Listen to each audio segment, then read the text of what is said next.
saber que la neuroeducación y el aprendizaje van de la mano. Necesitamos tener muy en cuenta qué es la neuroeducación para poderla entender, ya que ahorita es un nuevo paradigma muy importante para el aprendizaje. Como les decía, nosotros vamos a hablar sobre las bases fundamentales del aprendizaje y vamos a aprender cómo es el proceso por el cual vamos adquiriendo una determinada información y la vamos a ir almacenando para después utilizarla cuando sea necesario. Y esta utilización puede ser mental, por ejemplo, el recuerdo de un acontecimiento, algún concepto, algún dato, o también puede ser instrumental, que sería, por ejemplo, la realización manual de alguna tarea. En cualquier caso de los dos, tanto tanto mental como instrumental, el aprendizaje exige que la información nos entre a través de nuestros sentidos y que sea procesada y almacenada en nuestro cerebro y pueda después ser evocada o recordada para finalmente utilizarla cuando la requerimos en nuestra vida diaria. Por ello, los procesos que consideramos esenciales van a ser la motivación, que es lo que vamos a ir viendo a lo largo de este diplomado, la atención, que también es muy importante, lo que es la memoria y la comunicación. Y en íntima asociación a estos procesos se va a encontrar un mundo de emociones, que es con lo que nos enfrentamos día a día dentro de las aulas, ¿no? A veces, como docentes, nosotros mismos no sabemos reconocer o no conocemos las emociones que vivimos en determinados momentos y pues es importante saber cuál es la fisiología del cerebro, cómo funciona y cómo podemos nosotros tomar partido de ahí para que haya un buen aprendizaje, un buen proceso de enseñanza-aprendizaje. Vamos a hablar un poquito ahorita de lo que es neuroeducación y aprendizaje. Me comentan que ya se ven las diapositivas, ¿verdad? Así es. Sí, Okay. doctora.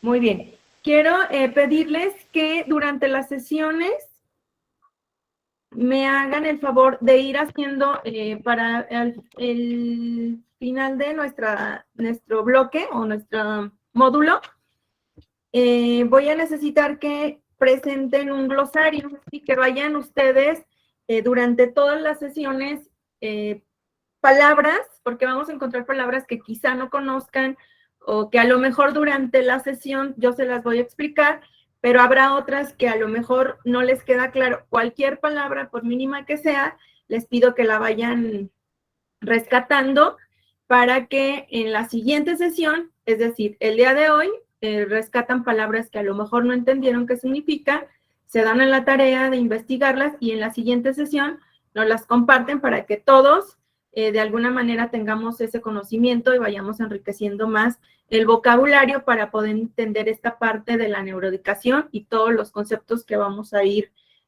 percibiendo durante las sesiones. ¿Les parece perfecto?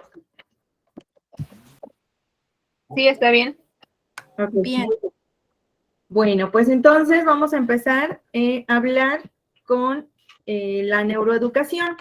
¿Qué es la neuroeducación? ¿Por qué vamos a hablar de la neuroeducación? Bueno, pues porque es importante que conozcamos este concepto principalmente porque de ahí se va a desprender este tema que queremos ver, que son las bases fundamentales del aprendizaje, ¿sí? ¿Desde dónde vamos a partir para saber cómo llevar ese proceso de enseñanza-aprendizaje para para que haya un aprendizaje significativo en nuestros alumnos, incluso en nosotros mismos? ¿En qué consiste la neuroeducación? Bueno, pues en aprovechar los conocimientos sobre el funcionamiento cerebral para enseñar y aprender mejor, ¿sí? Es aprovechar cualquier conocimiento que tengamos durante nuestra vida, ya sea en la escuela o sea fuera de la escuela, cualquier conocimiento, aprovecharlo, ¿no? Sobre cómo funciona el cerebro y cómo vamos a ir tomando parte de aquí para poder aprender mejor. la neuroeducación es, como les decía hace un rato, es un nuevo paradigma de la enseñanza que se va a basar en aportar estrategias y tecnologías educativas centradas en el funcionamiento del cerebro, ¿sí? Es decir, cómo está fisiológicamente formado el cerebro para que nosotros conozcamos qué parte del cerebro, cada parte del cerebro, qué función tiene, porque toda parte tiene una función dentro del cerebro.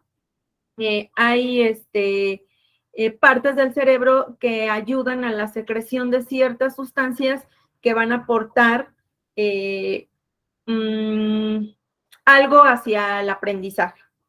Entonces, aquí está en qué consiste y qué es. Entonces, este concepto es muy importante. Yo creo que ahorita hemos escuchado durante estos últimos tiempos hablar mucho sobre neuroeducación, pero en realidad no tenemos muy claro, ¿no? ¿Qué significa o qué conlleva este concepto? Muy bien. La neuroeducación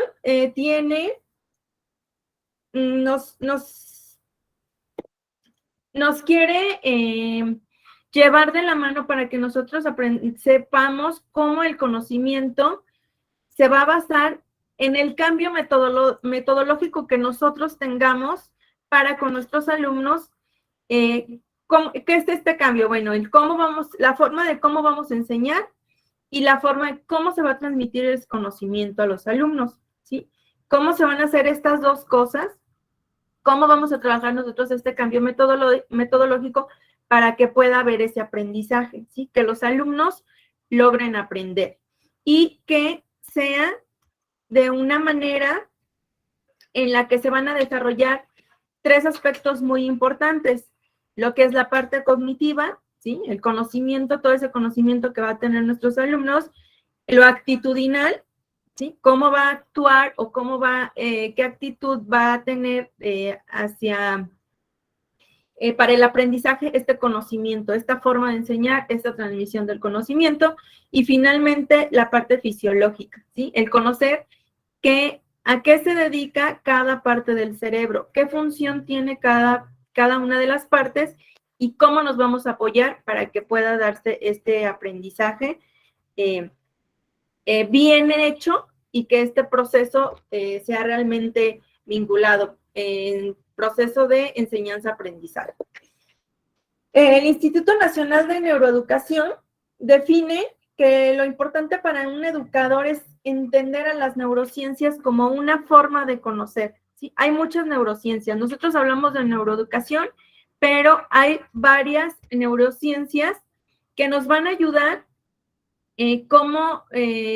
a conocer de manera más amplia el cerebro, ¿sí? No nada más es hablar de neuroeducación. Hay otras ciencias que se van a unir y que juntas hacen lo que es la neuroeducación.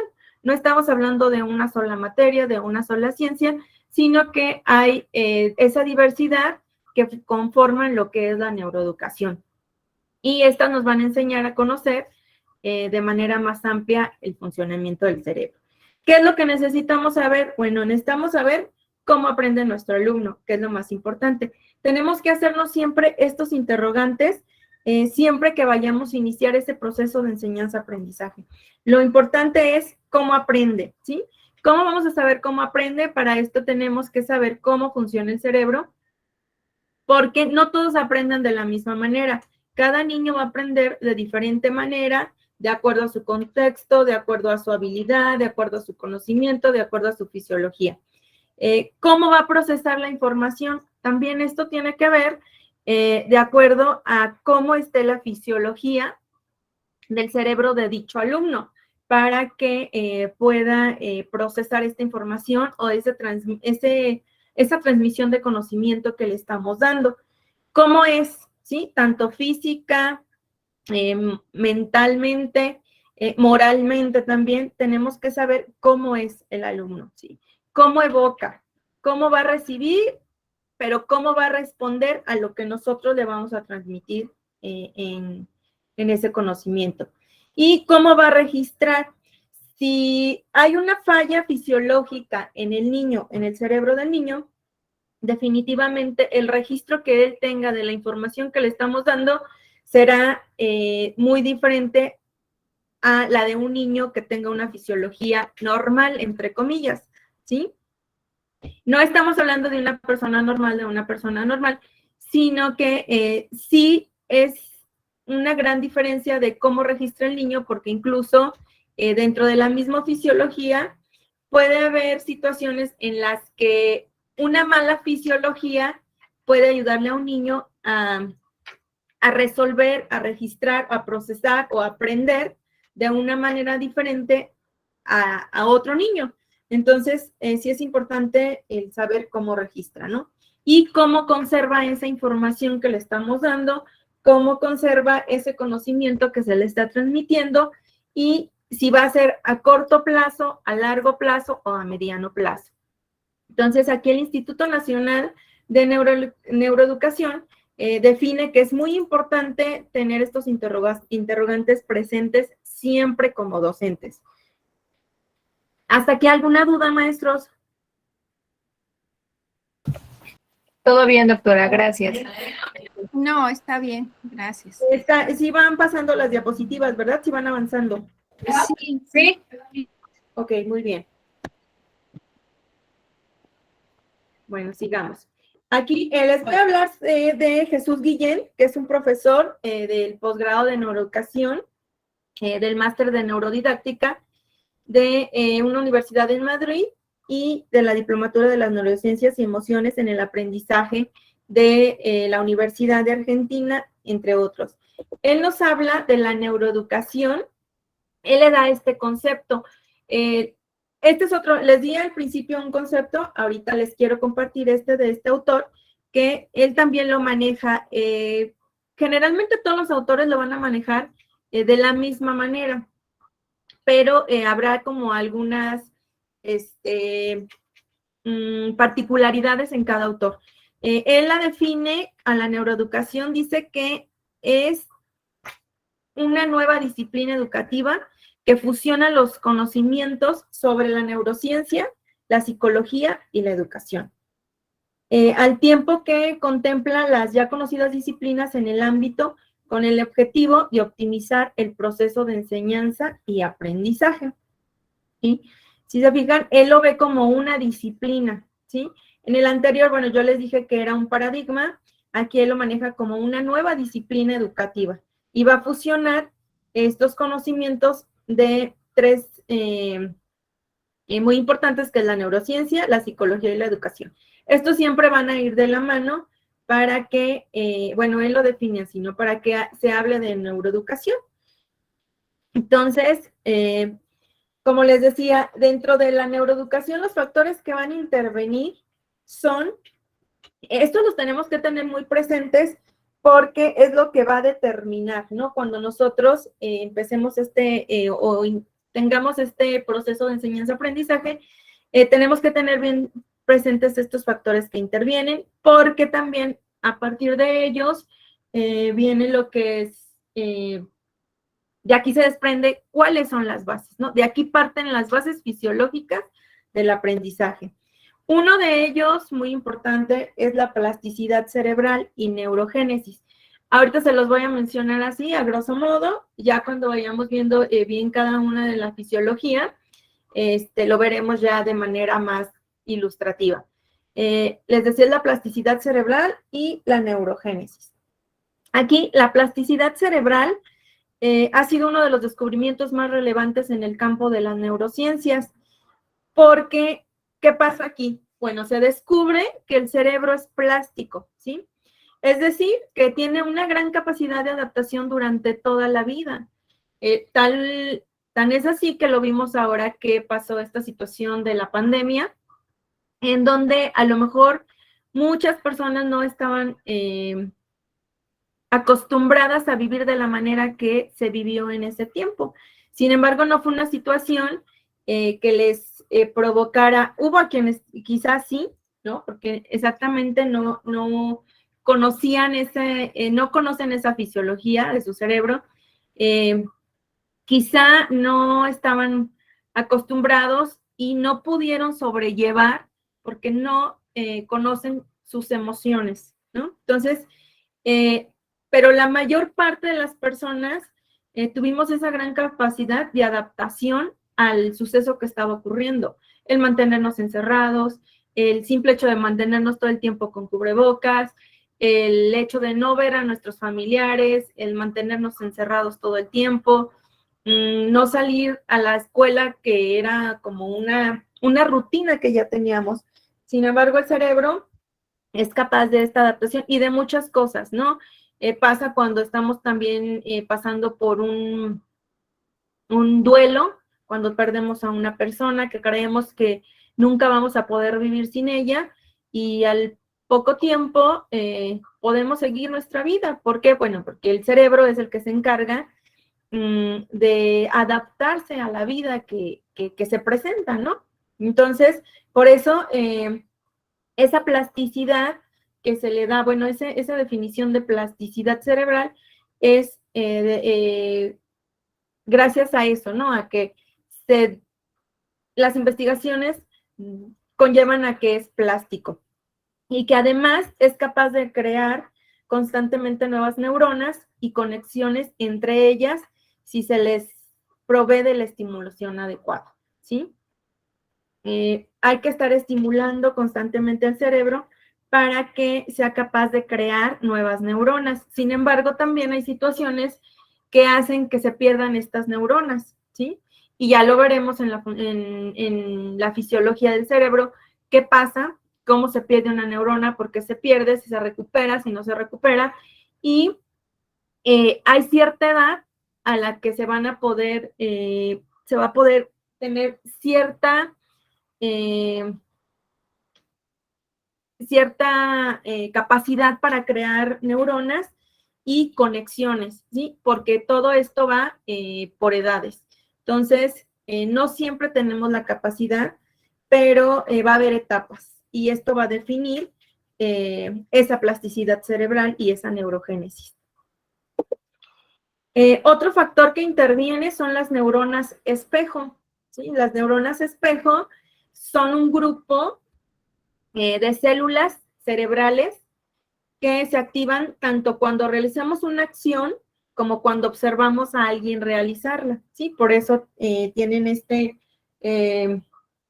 nombre de espejo. Y no solo ocurre con acciones, sino también con las expresiones emocionales, perdón. Por ello se cree que son la base de la empatía y de la adquisición del lenguaje. Los conocimientos sobre las neuronas espejos son muy importantes para la neuroeducación o neurodidáctica.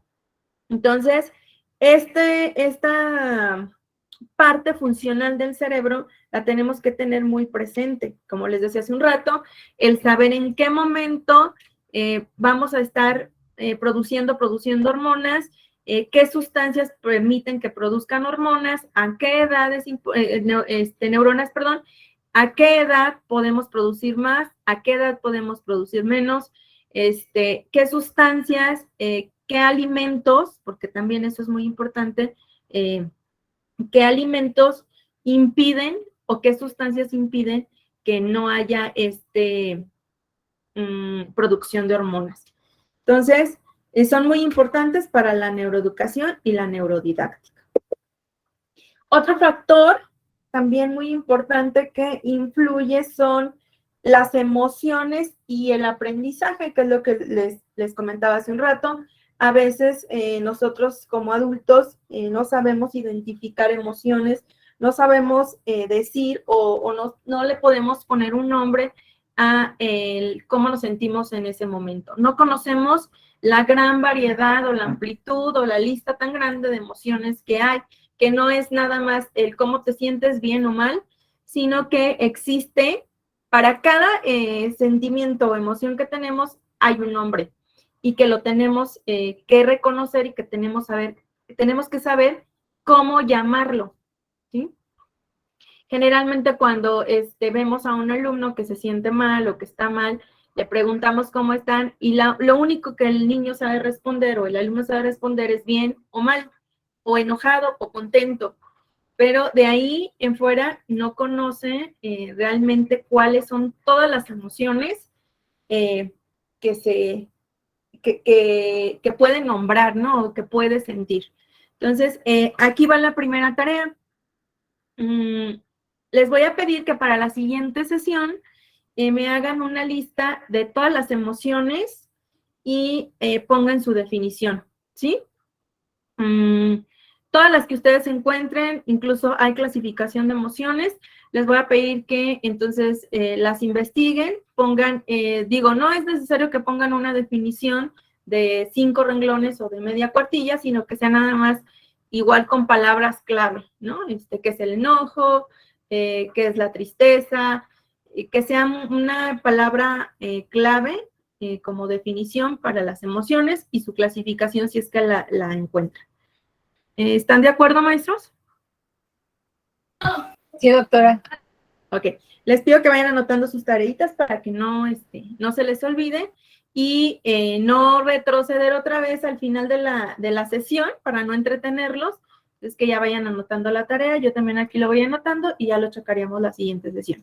Pues ahorita llevamos lo que es el glosario y las emociones para que lo compartamos la siguiente sesión. Ok, muy bien, ese fue un paréntesis. Ahorita continúo, les decía este factor. ¿Hay alguna duda en cuanto a la tarea? No, doctora, parece que todo va No, claro. doctora. Gracias. Ok, muy bien, gracias. Entonces continuamos. Les decía, este factor de las emociones y del aprendizaje, ¿por qué es importante? Bueno, porque las emociones van a interactuar con los procesos cognitivos, por ello una parte clave de la neuroeducación se refiere a aprender a regular las emociones para que no solo nos interfiera negativamente, sino que se beneficie el proceso aprendizaje, ¿sí? No que todo sea negativo, sino que también encontremos esta parte positiva. Y se pretende enseñar a los niños a ser conscientes de sus sentimientos, ¿sí? Pero no solamente a los niños, sino también a los adultos, porque a lo mejor desde niños no aprendimos, pero nunca es tarde para aprender. Entonces, necesitamos conocer nosotros mismos las emociones que sentimos para poder transmitir ese conocimiento a los niños. Entonces, es importante que aprendan a reconocer o aprendamos a reconocer cuando estamos enfadados, cuando estamos tristes y poder gestionar esas emociones, ¿sí? Bueno, si me siento triste, ¿qué puedo hacer? ¿Qué me provocó toda un reconocimiento de esta emoción para que interfiera, pero de manera positiva, ¿sí? No, el hecho de que interfiera de manera negativa no es malo, es bueno también porque se aprende de eso. Y además, como les decía, es importante que aprendan a reconocer esto, ¿no? Cualquier emoción que tengan. Y que además les ayude a quitar ese alto nivel de estrés que va a dificultar el aprendizaje, ¿sí? Porque está comprobado científicamente que el nivel de estrés dificulta el aprendizaje, ¿sí? Pero todo esto conlleva a este estrés porque no conocemos o no determinamos qué emoción es la que estamos sintiendo. Por ello es importante crear un buen clima de aprendizaje sin el estrés excesivo y enseñarles a gestionar lo que es la ansiedad. Ahorita vemos muchos problemas de ansiedad,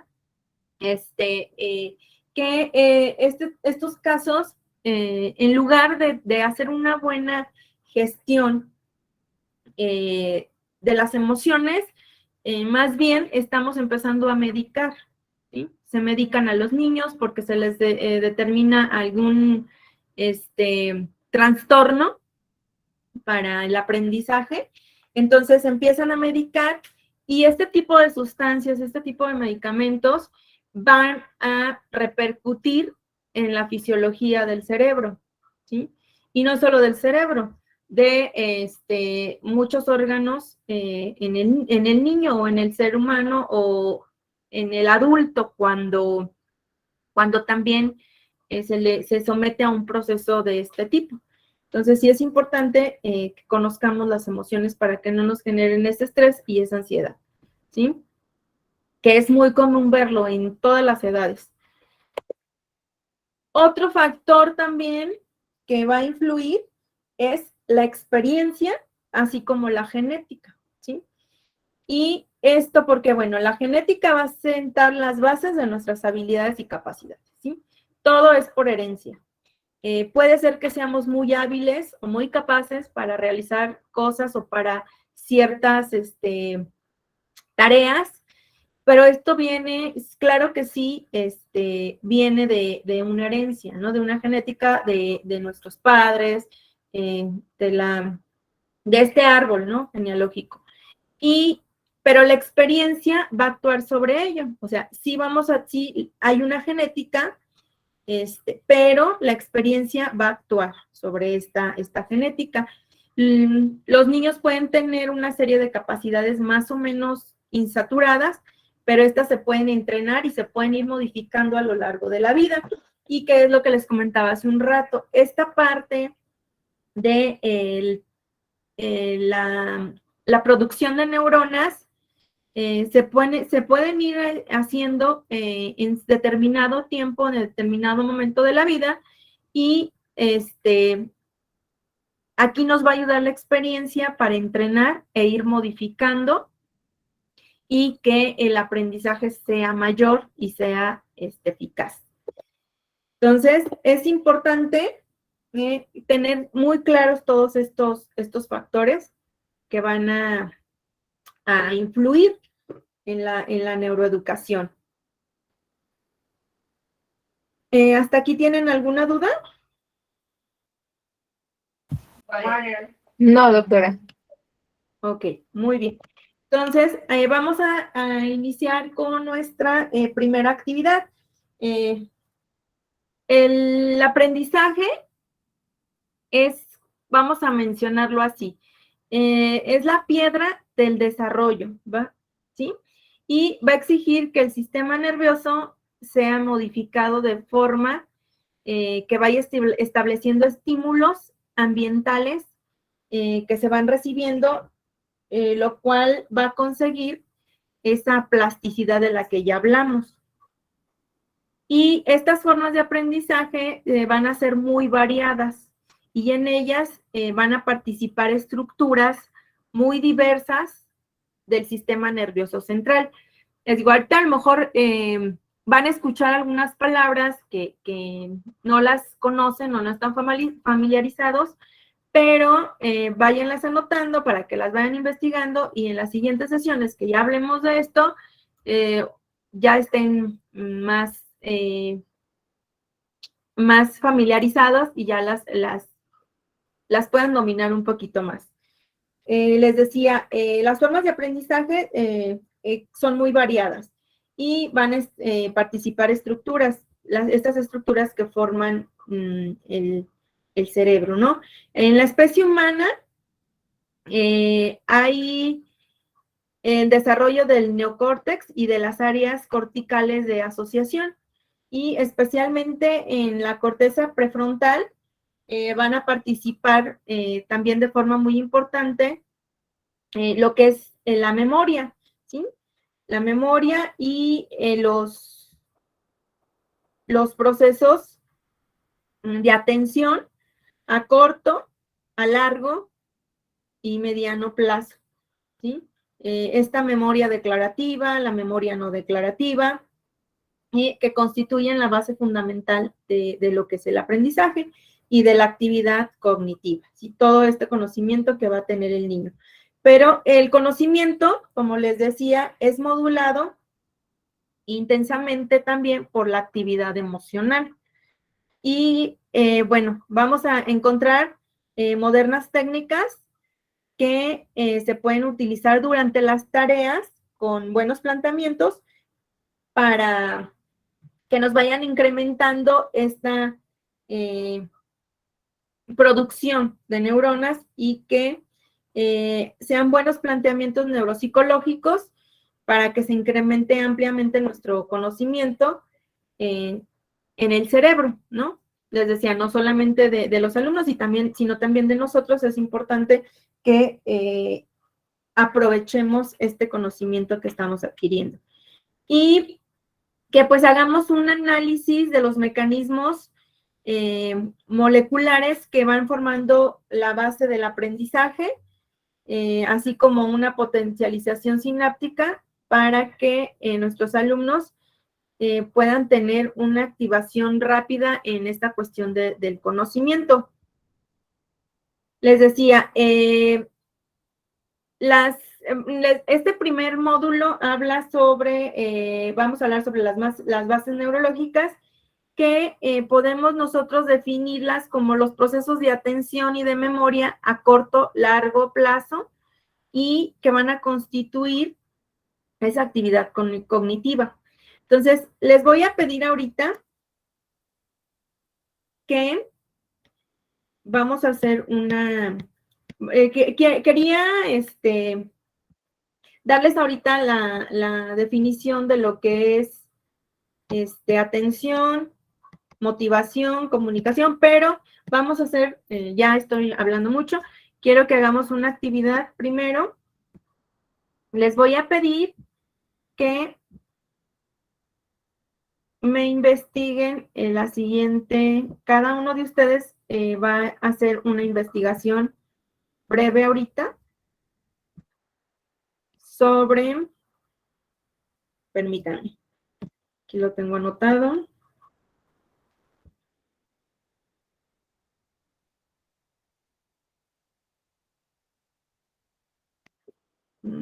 Ok. Voy a dejar de presentar.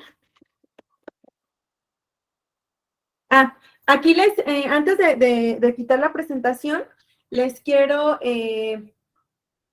dar, que anoten este link. Bueno, de todas maneras les voy a pasar yo ¿cómo se llama? La presentación, pero si quieren tomarle una foto a este link o quieren de una vez verlo, este es un blog que se llama Escuela con Cerebro, ¿sí? Aquí van a encontrar, es un espacio en donde van a encontrar ustedes muchos artículos, blogs sobre neuroeducación.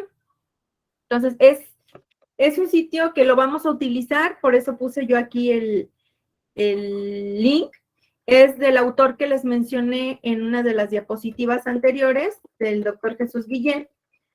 Vamos a utilizar ese link. Aquí, si ven en la presentación, les puse de la Universidad Internacional de Valencia. Él tiene este espacio que se llama Escuela con Cerebro, en donde vamos a tener algunos temas que vamos a trabajar de ahí.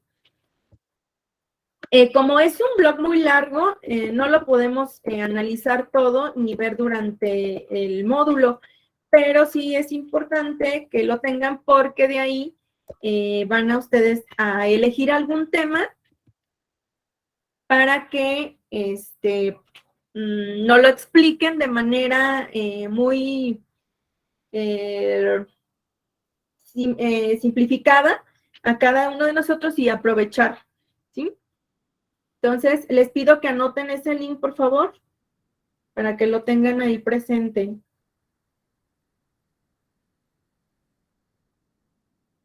Ok. Vamos a entrar entonces con nuestra actividad. Les voy a pedir, voy a elegir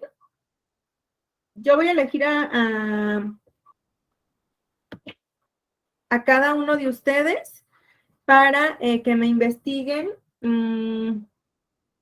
estos conceptos y vamos a dar, ¿les parece si damos 10 minutos?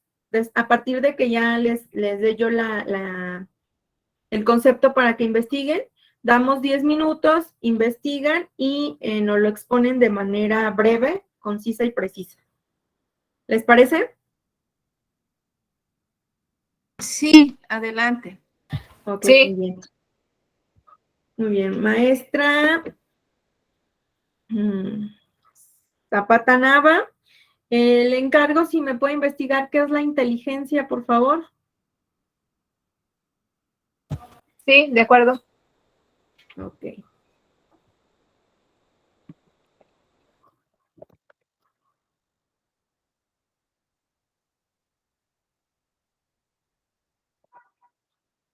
Y para la maestra, permítanme, Hurtado,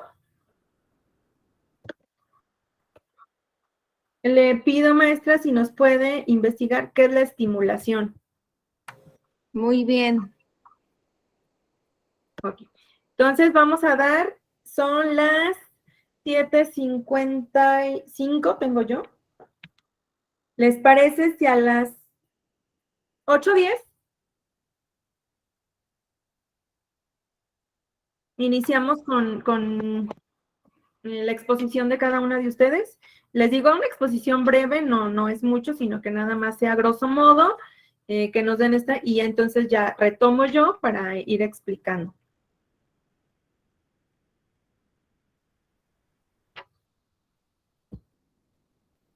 Ok, corre tiempo entonces.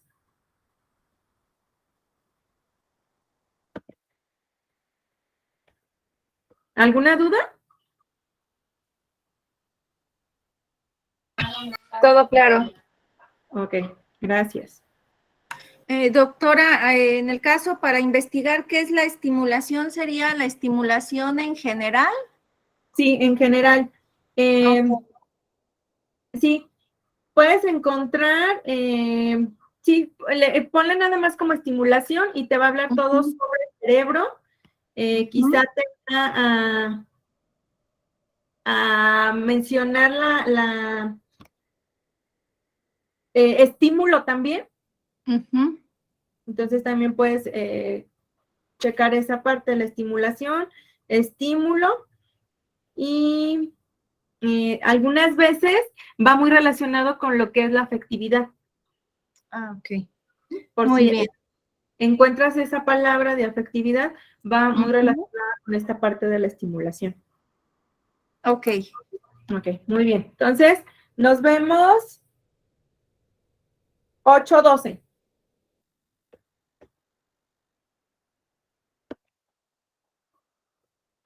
Gracias.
Listo, maestros, ya. Se terminó el tiempo. Sí, listo. Ok. ¿Terminaron con la tarea asignada? Sí.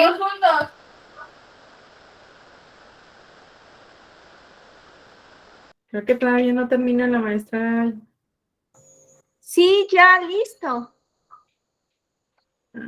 Zapata Nava fue a quien le di la otra, ¿verdad?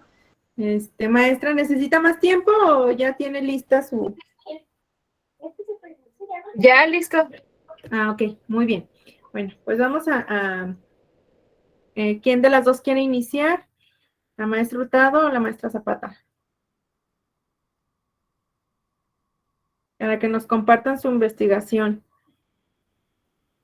Les voy a permitir que ustedes hagan su presentación y ya al final retomo yo para no entretenernos y, bueno, considerando que ya son las 8:17, para que podamos terminar un poquito antes la sesión.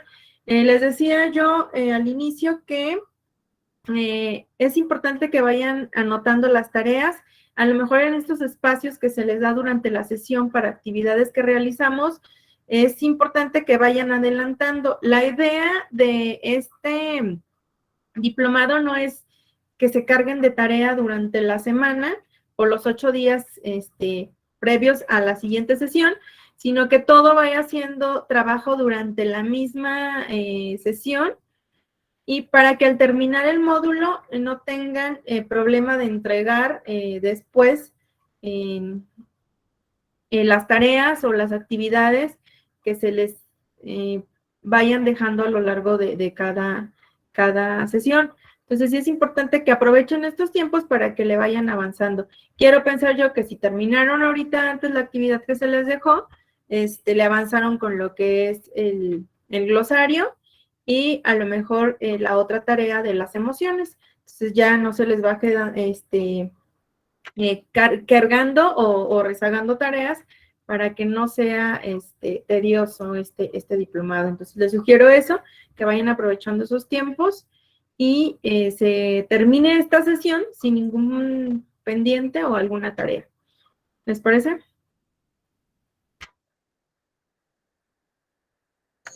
Ok, doctora, si gusta, inicio. Adelante. Gracias. Me tocó investigar qué es la estimulación. Bueno, pues encontré que la estimulación es la actividad que se le otorga a los seres vivos para un buen desarrollo o funcionamiento, ya sea por cuestión laboral, afectiva o física. La estimulación se contempla por medio de recompensas o estímulos que despiertan en el individuo la motivación para hacer algo, y encontré que son 3 tipos: laboral, afectiva y física.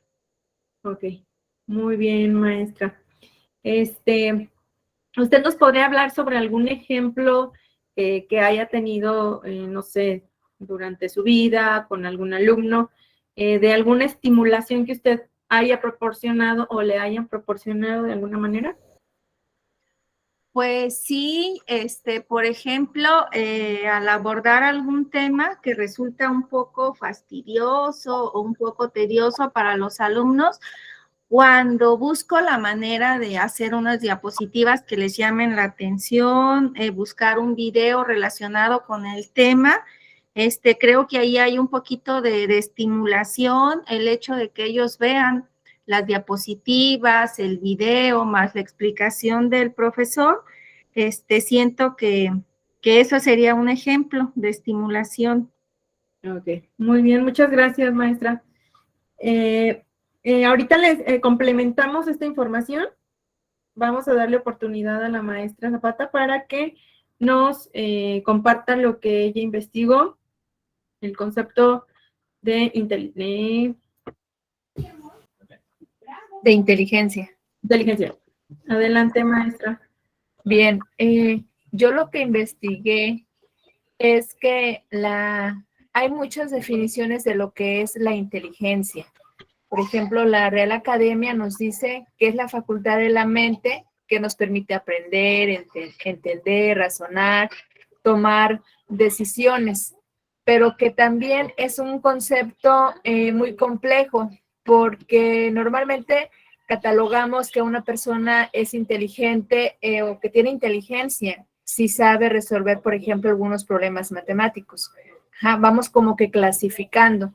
Sin embargo, también en mi investigación me encontré con diversas teorías sobre la inteligencia.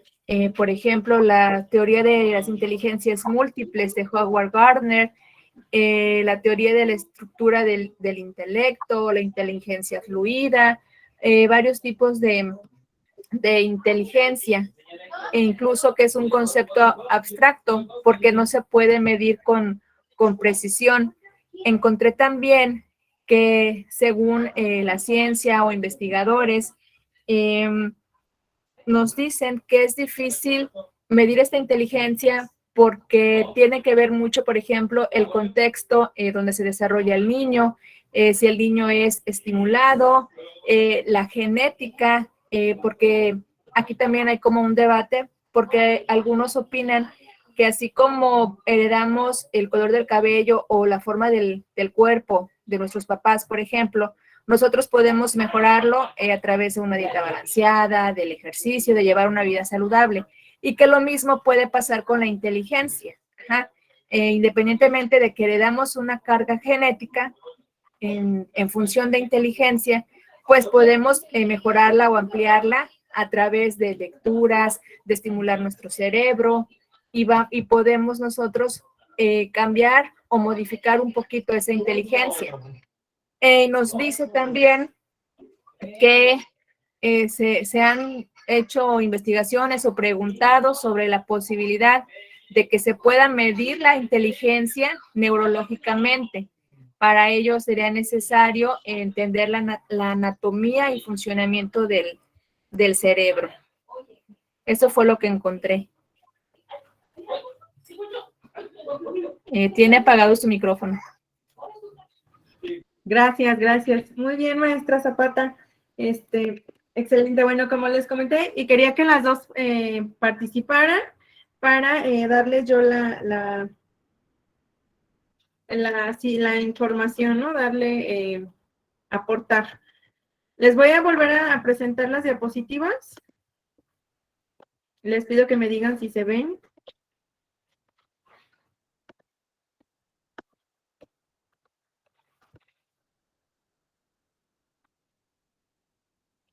Okay. Yo voy haciendo mis anotaciones para, bueno, esta vez ya ustedes participaron. En la siguiente sesión, habrá quienes participen ahora para que no sea siempre.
Listo, ya lo puedo ver.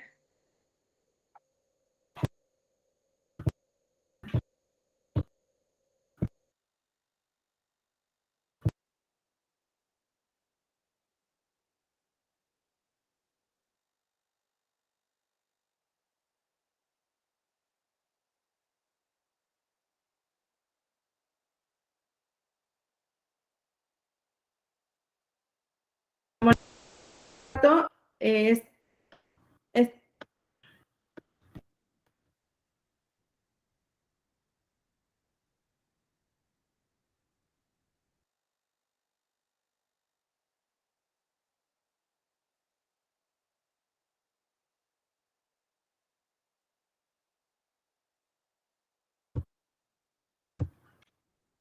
muy bien. Ya se está presentando, bueno, nuestra última diapositiva que teníamos, ahí sí logran ver, es el link que les comentaba de Escuela con Cerebro. Les decía que este es un espacio en donde van a encontrar mucha debates, discusiones acerca de lo que es la neuroeducación de este autor que es Jesús Guillén, para que le den una revisadita. Hay un video que me gustaría que se dieran el tiempo de verlo. Habla sobre la memoria. A ver si tienen tiempo durante la semana que puedan revisarlo, por favor. Y bueno, vamos a hablar sobre qué es la inteligencia. La maestra Zapata nos hizo favor de hacer esa investigación, nos la compartió. Vamos a hablar en sí del concepto de inteligencia. ¿Todos logran verlo? Sí. Sí. Ok, muy bien. Vamos a hablar de qué es la inteligencia. Vamos a basarnos en este autor, que es Glenn Doman. Él nos dice, como lo mencionaba la maestra Zapata, no, la inteligencia no es medible, ¿sí? Lo podemos medir de una manera cualitativa, pero cuantitativa es realmente impreciso porque hablamos esta parte precisamente de Howard Gardner, donde nos dice que hay inteligencias múltiples, ¿sí? En donde a lo mejor unos somos buenos para unas cosas, otros somos buenos para otras, y somos aptos para unas cosas, algunos somos hábiles para otras. Entonces, puede ser, no puede ser medible porque puede variar, ¿no? Entonces, para Glenn Doman dice que ser inteligentes es, uno, tener capacidad para analizar la realidad que me rodea, ¿sí? Eso es importante, tener capacidad. Eso es la inteligencia. Otro punto importante que él menciona es que ser inteligente es ser capaz de imaginarme cómo debería de ser, ¿sí? Esa realidad que me rodea, cómo debería de ser, y yo imaginármela. Otro punto importante que nos menciona él es que ser inteligente es actuar para poder transformarla, ¿sí? Entonces es tener la capacidad de analizar, ser capaz de imaginármela y actuar, ¿sí? Esos son los 3 puntos importantes que nos van a definir como personas inteligentes. No el saber, como lo dijo la maestra, realizar operaciones matemáticas, el tener una lectura muy fluida, el conocer tener mucha, ¿cómo se llama?, conocimiento sobre algún tema, sino que ser inteligente es esto, tener capacidad, ser capaz de imaginar y actuar sobre lo que, la realidad que nos rodea para transformar esa realidad a algo que a mí me convenga o que me haga ser feliz, ¿sí? ¿De qué depende la inteligencia?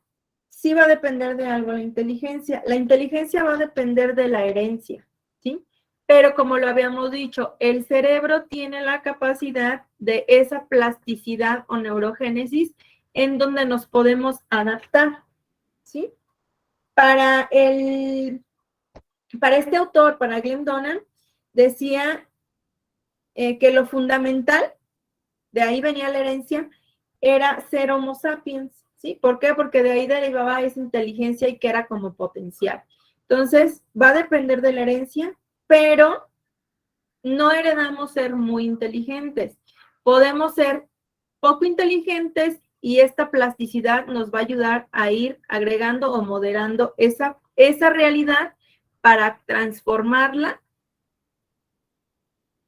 en lo que nos beneficia a nosotros. Y otro por lo que depende la inteligencia es el entorno, ¿sí? Y del entorno, de ahí va a salir lo que es la estimulación.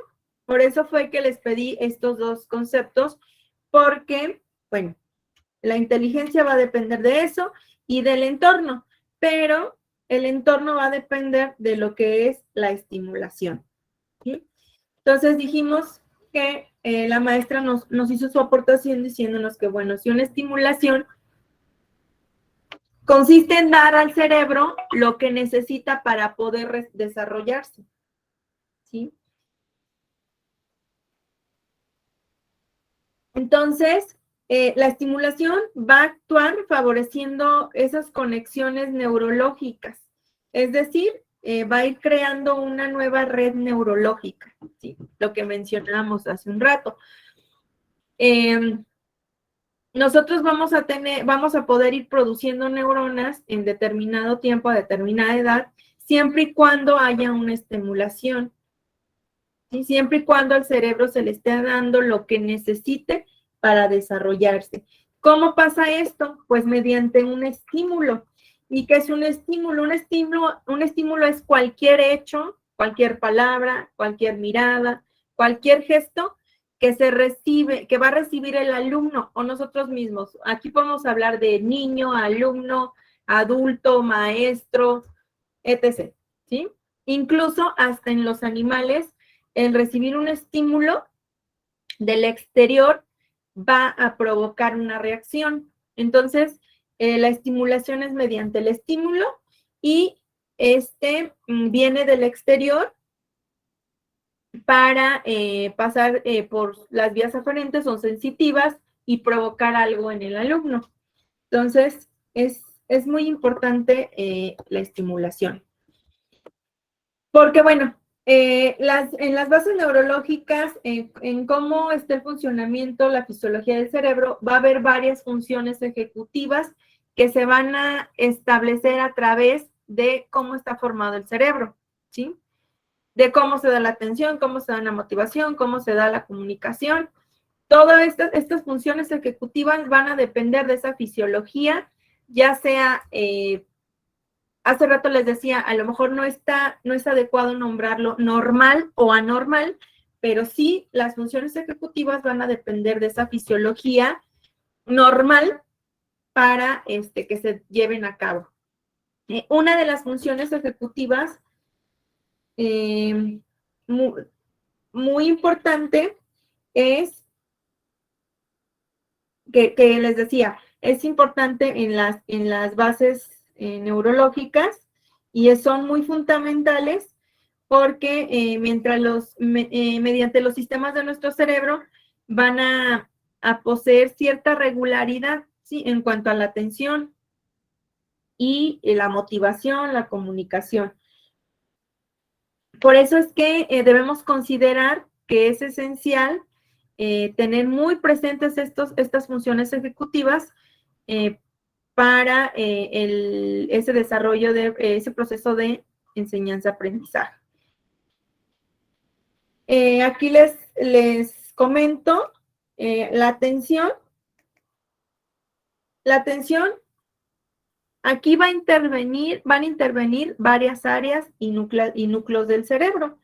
Entonces, la idea es que conozcamos qué áreas y qué núcleos del cerebro son importantes para la atención, ¿sí?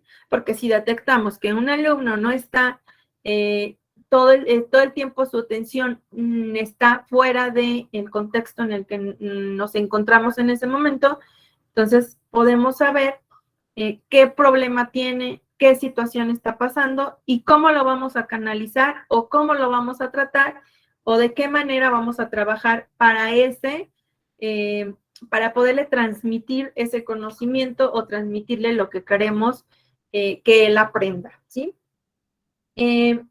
Mediante algunos sistemas de nuestro cerebro se va a regular la atención, los objetos y los acontecimientos externos, por ejemplo, por medio de la vista, de la audición, y que primero van a evocar o van a llamar nuestra atención, haciendo que nos orientemos hacia algo concreto, ¿sí?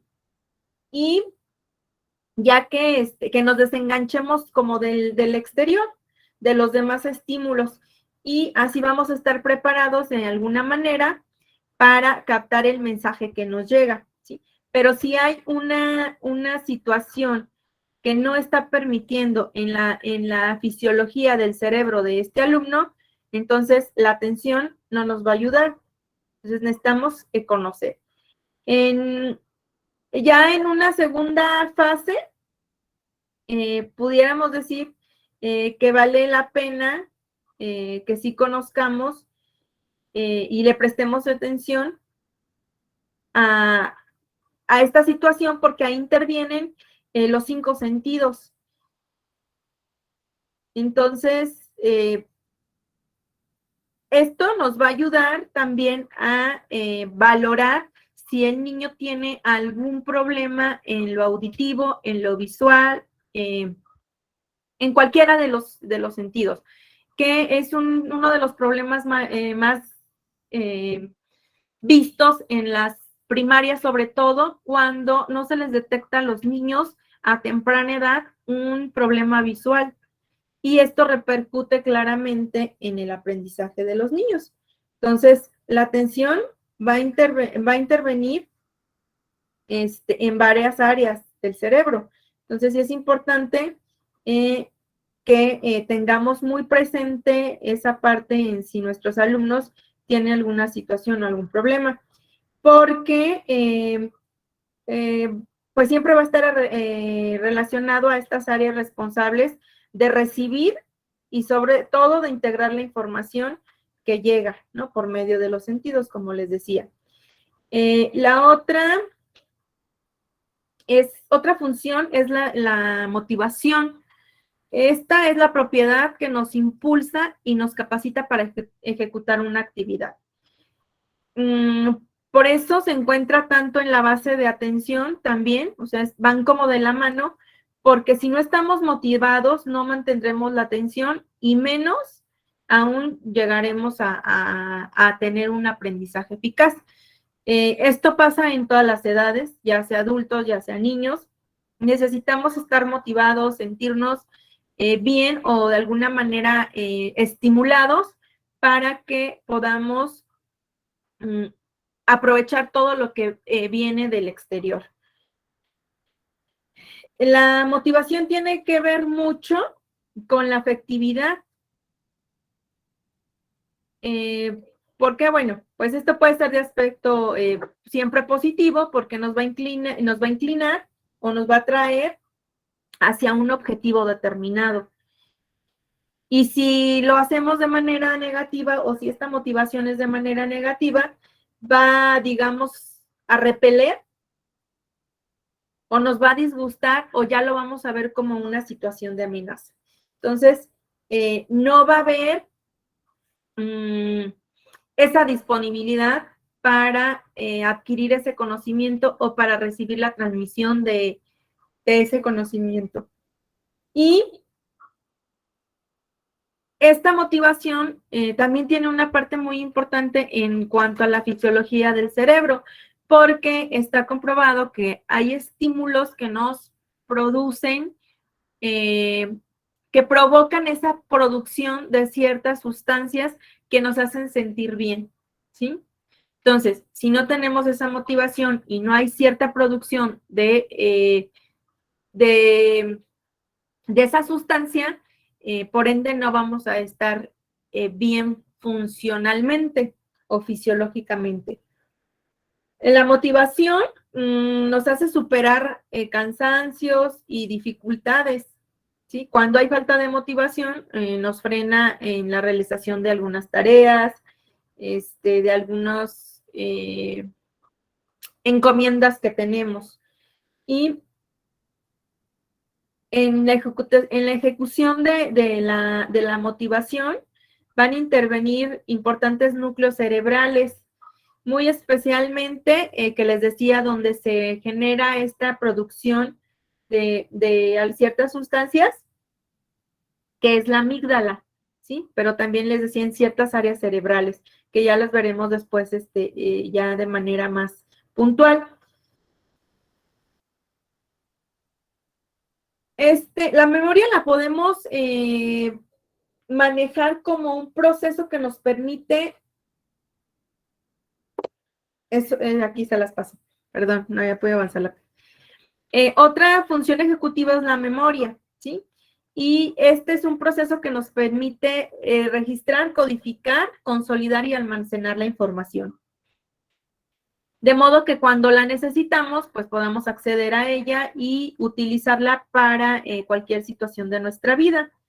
Es muy esencial la memoria para el aprendizaje. Y pues esta va a ir también por grados. Es importante conocer cómo se clasifica la memoria, en qué grados, si es a largo, a corto, dependiendo de qué grado sea, va a ser es esencial, ¿no? Para el aprendizaje. Y la memoria no es única, sino que adopta distintas formas que van a depender de estructuras cerebrales muy distintas. También en la memoria intervienen funciones o áreas cerebrales que si están dañadas, por ende van a dificultar el aprendizaje. O si están, vamos a suponer un ejemplo, un niño está medicado y esa sustancia está afectando cierta área cerebral, la memoria se va a ver afectada. Entonces, no va a haber un aprendizaje como tal, ¿sí? Otra función ejecutiva muy importante es la comunicación.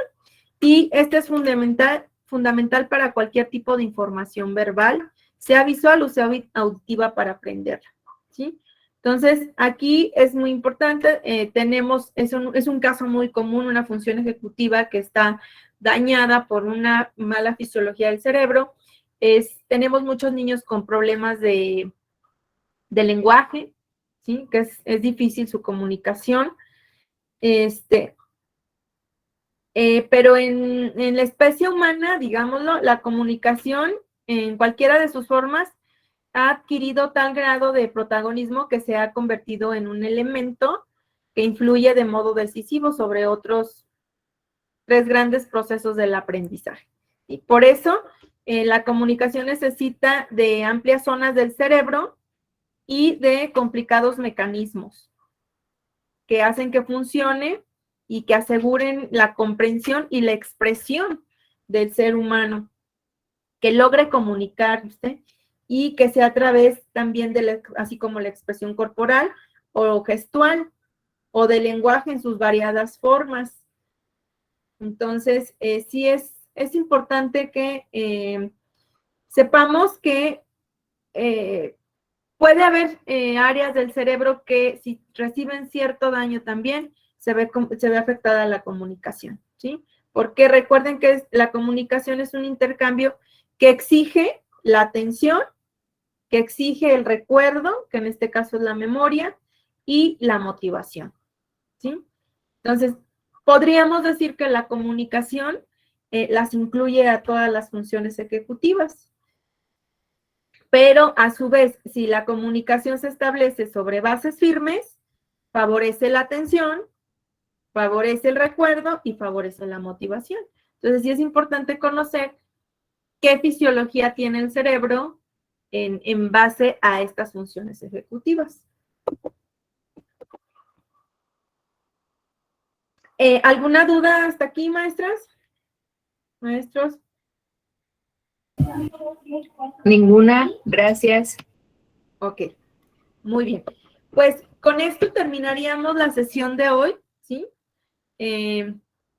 Ya tienen ustedes la tarea para la siguiente sesión.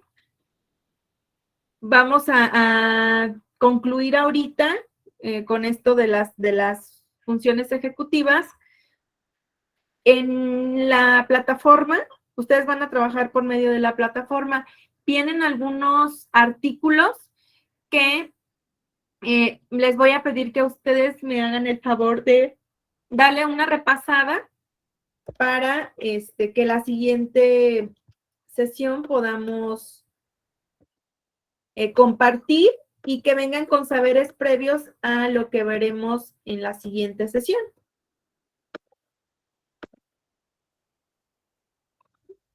Ya no les quiero recordar cuáles son las tareas, creo que ustedes ya las tienen anotadas. Solamente recordarles o pedir